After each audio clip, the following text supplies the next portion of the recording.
Alright guys, so we're back for another battery replacement video here for my 2012 Forester. If the video looks a little bit different than normal, my main camera, I accidentally got some moisture inside the lens and didn't realize it till I came out to film. So that's drying in some rice and I had to switch to the backup GoPro here. But I need to get this done today, so this is what we got to deal with. In a previous video, I went ahead and we replaced out the battery that was original to the Forester when I bought it with this Die-Hard battery from Advanced Auto Parts. The battery that I put in was good for about a year, and then that battery started giving me issues. It took quite a while for Advanced Auto Zones or Advanced Auto Parts battery tester to show a fault with that battery. Eventually, after going back a few times, it did show an issue with that battery. They replaced it under warranty, and then now it's been about another year, and this one's starting to give me issues. It is sort of possible on a small chance that it's an unrelated issue, but now having dealt with 3 battery failures, I'm confident enough to have gone ahead and bought a new battery, and I'm fairly sure that that's going to go ahead and sort out our issues, because the issues that I'm having aren't typical of what you would normally think with a failing battery, where your car won't start or you get a really sort of lazy weak crank or anything like that. It's just an issue where when I go to start the car, it takes crank after crank after crank after crank after crank, and then it finally fires, which sometimes may throw up to some people red flags of potential mechanical issues, compression issues, or spark plug issues, things like that. I don't want to dive into that right now because the problem has been resolved in the past with the new batteries. So I do want to go ahead and get a new battery in there, and I've decided to go ahead and go with an Odyssey AGM battery. I've been running an Odyssey AGM battery, and the WRX over here has never given me any issues. Really happy with that battery. This one is, however, on its second one, but that was my fault. AGM batteries don't like to come back from being completely drained dead, and because that's a seasonal vehicle, it did die one winter, and I just couldn't get the battery to come back and had to throw a second one in there. But again, that was my fault. No issue for the battery. And so that's why I wanted to go with an Odyssey here for the Forester. As I mentioned previously, it's a Group 35 battery that this Forester uses. This is obviously just 180 from how it's going to be installed. We need the positive terminal over there. And then we're also going to do this install a little bit cleaner, a little bit nicer than the last time that we did it in a hurry. So let's go ahead and get to work. So first we'll go ahead and remove the battery cables. We'll start here with the negative cable. 10mm nut on there. We'll just loosen that up. Get that off of there.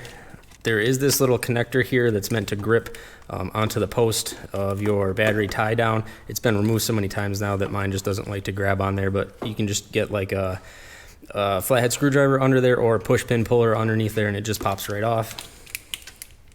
Pull this cover off the positive terminal. We'll go ahead, loosen that 10mm nut. Pull that off of there. All right, so now we need to go ahead and get the battery tie down off. If you remember the last time, these 2 10mm bolts gave me some issues coming off. I was able to get them off without them snapping, but you can see this has got some corrosion on it that's built up over the years. The nuts are really rusty, as is the bracket, so I went ahead and I just bought a whole new set to go on. I'll post the Amazon link down in the description in case you want to get that, because you can buy it on Amazon as a kit where you get the 2 J-hooks, the bracket, the nuts all together, so you don't have to try to hunt down part numbers of each individual piece if you want to go ahead and replace those. So we'll see if these will even come off. So worst case scenario, we might have to cut it off. No problem, because we have the replacements.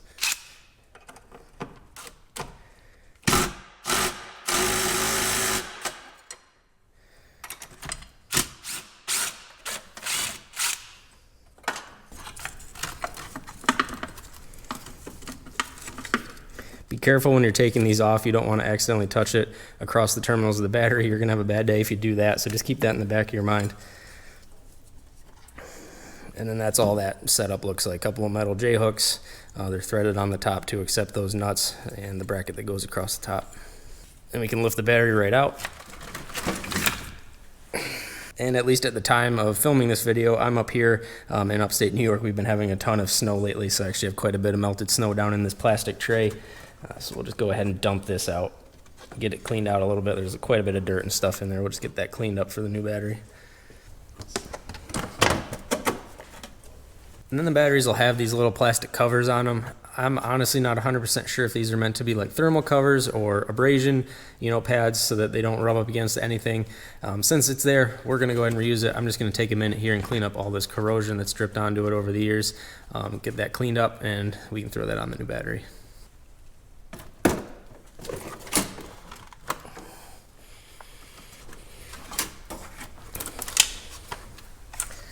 All right, so with the battery position in there, I like to get the rear hook on there first. It's the shorter of the two J hooks.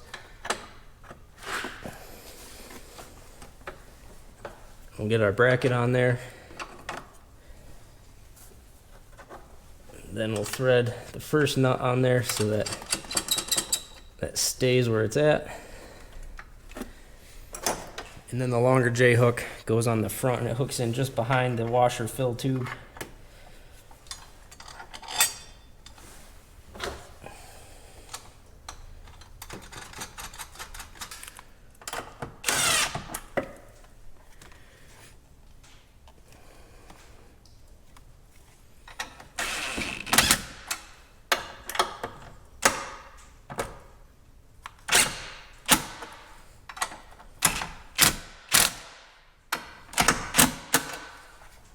And you just tighten those down good and snug. It doesn't have to be super crazy tight or anything like that. You're just keeping the battery from being able to move around.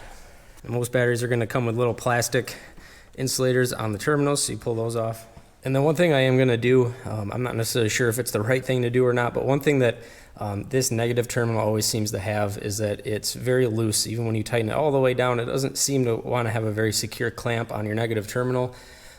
If I had thought ahead of time, I would have picked up, they make little battery terminal shims that go around the terminal, and that gives you some extra material to clamp onto. However, this negative terminal does have a little plastic spacer in there, so we can take this nut all the way off.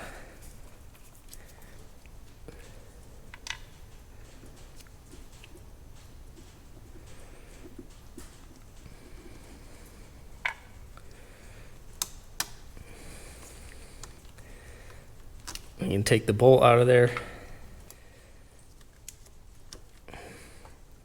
And there's just this little cover here. Honestly, I don't really necessarily know, how much sort of abrasion resistance or protection that this is going to provide, and whether it's even necessarily needed.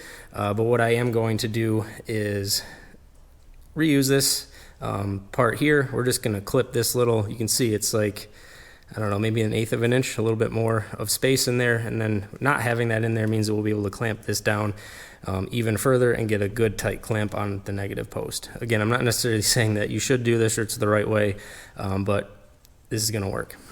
All right, so with that little spacer cut out of there, we can throw it back on. It kind of hooks over the bottom of the negative terminal there. We can put our bolt back through. Square washer first. The other cable, round washer, and then our nut. Bring that down snug for now. Then the other thing I went ahead and picked up on Amazon was this battery kit here from Noco. I have a couple of their jump packs, really like them. I decided to go with this mainly just for this tool here. I'll use it here in a second, but it's for cleaning your terminals out and getting all the corrosion off of there. But I noticed that they had this kit, and what's nice is it comes with your corrosion protection felt washers to go over your terminals. It comes with battery cleaner and battery protectant. You could probably buy the washers, the cleaner, and the protectant in bulk and save some money, but it's not like I'm doing batteries all the time, so having this all in one kit, especially because I didn't have this tool, I've been thinking about getting one for a while. It's just I keep forgetting to get one. It was a pretty good deal to get all that included in one kit. And as far as the tool is concerned, you can see on one side you've got all the bristles in there. That's for your battery terminals. You can get in there, get them clean. Obviously this is a brand new battery, so we don't really have to go too crazy cleaning them, but that's what that's for. And then you can go ahead and open it up, and then you've got basically like a big pipe cleaner on there. And you can get inside of your terminals, and we can get those cleaned up real nice so we have a nice connection.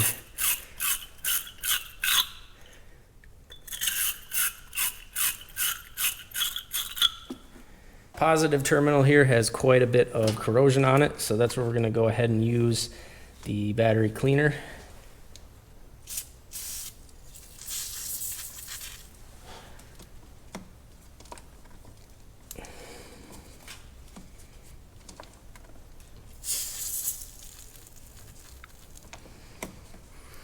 We'll let that set for a couple of minutes. We'll come back, we'll get that wiped off first, and then use the terminal cleaner to scrub the rest of it off of there.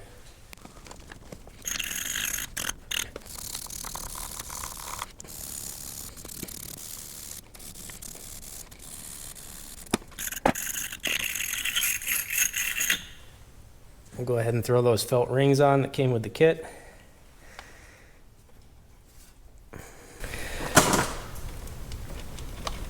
Throw our positive terminal on there.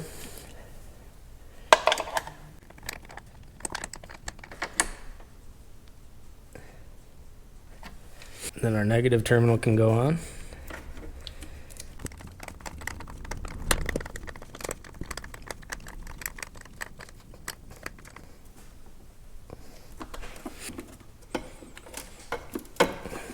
And with that little modification, that negative terminal is super secure now, way better than before.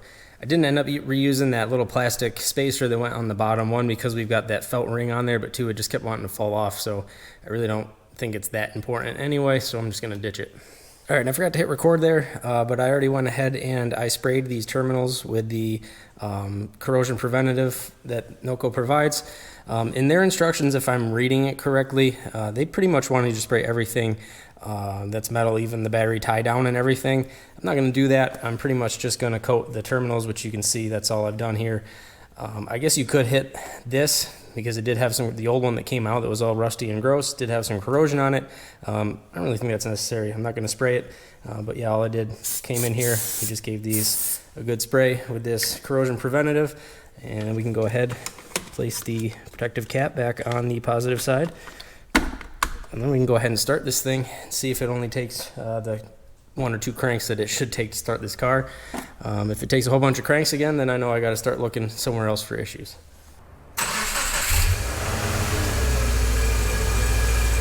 And there we go. It started right up, no issues, exactly how it ought to start up. Obviously, I'm going to monitor it over the next few weeks and stuff and make sure everything is good, but I'm confident that the new battery is going to sort all of my issues. As I mentioned in the previous video that I did a while ago where we put that die-hard battery in there, the vehicle needs to do a learn process for its idle, so I'm going to get the garage door opened up. We're not going to go ahead and shut this off until it reaches operating temperature. By then the computer should have learned its idle position, and then we can go ahead and shut the car off. And so that's going to go ahead and wrap everything up for this quick video, guys. Hopefully this Odyssey battery here lasts me quite a while. I actually bought this Forester used as a lease turn-in way back in the day from the Subaru dealership that's relatively local to me. Originally, it came with a AAA battery in there, and that battery lasted me, I want to say it was almost 7 years that battery lasted. And then after that, the first die-hard battery only lasted a year. The second die-hard battery lasted less than a year. But like I said, I've had really good luck with the Odyssey battery that I put in the WRX, and hopefully this battery will give me no issues for miles and miles to come. So as always, guys, if you like the video, be sure to hit that like button. Feel free to leave a comment below, and if you're not subscribed already, please consider subscribing. Thanks.